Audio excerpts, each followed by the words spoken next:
This section was a deep dive for you to explore single agency where you're representing only one client in the transaction. A couple things I want to point out to you, because I think I did a little bit of an overview for you already with this in the previous video.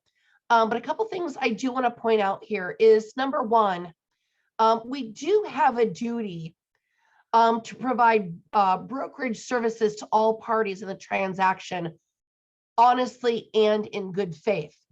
So just remember, we do have an duty to be honest with everyone in the transaction, but we also have a duty to keep confidential information that could put our client at a disadvantage when negotiating secret.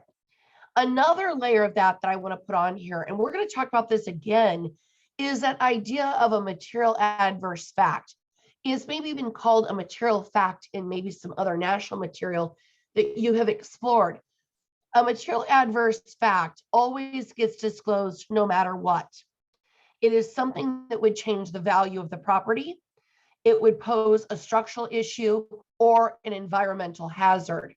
So the example that I believe we used previously was water in the basement. A seller doesn't want to disclose it because they think that they won't get top value for the property, or it will deter buyers from wanting to write an offer.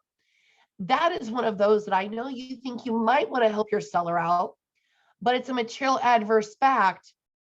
We must disclose it to all parties no matter what, because it does pose a structural issue and it would maybe change the value of the property. So act in good faith, consider this whole material adverse facts, otherwise everything else remains confidential for your client. A couple of other things when you're working with sellers. The law says that if you list a property, let's say for $200,000, a two-story in West Des Moines, Iowa, it is okay for you to go out and list other two-story West Des Moines properties in the $200,000 price range. That is not a conflict of interest. In fact, I know I've got an agent one time who sent me a photo of a townhome association where she listed a property, got it under contract. The neighbor called her. She listed the neighbor, got that under contract right away. And then she door knocked and found a third seller that wanted to list their property listed with her. She got it sold. All of this happened before the first property even closed. So she literally was able to take a photo down this little street of this association that had 3 properties with her sign name in it, that she had listed and sold all of those in a row. So you can go out and list whatever properties you want. Then on the buyer's side,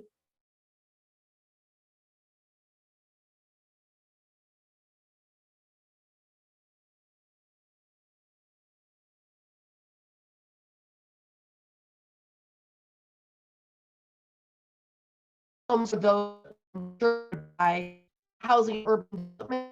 So FHA or loans when foreclosed, they and list them in her area. She shared with times the market started.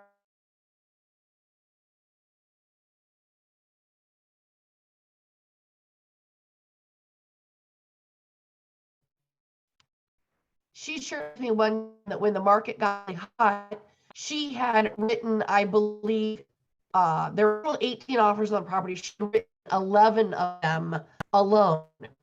So just keep in mind that you are able to write more than one offer on the same property. What this is saying down here, sorry, I think maybe we got a little interrupted there.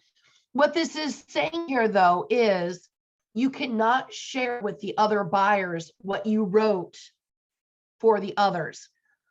That would just be putting yourself in a bidding war and would be completely unfair to the first buyer that you wrote an offer with. So you can write multiple offers on the same property. And when inventory is really low, that's very common to have happen. But just so you can't share with your buyers any details about those offers, that would be a conflict of interest for your clients and disclosing confidential information.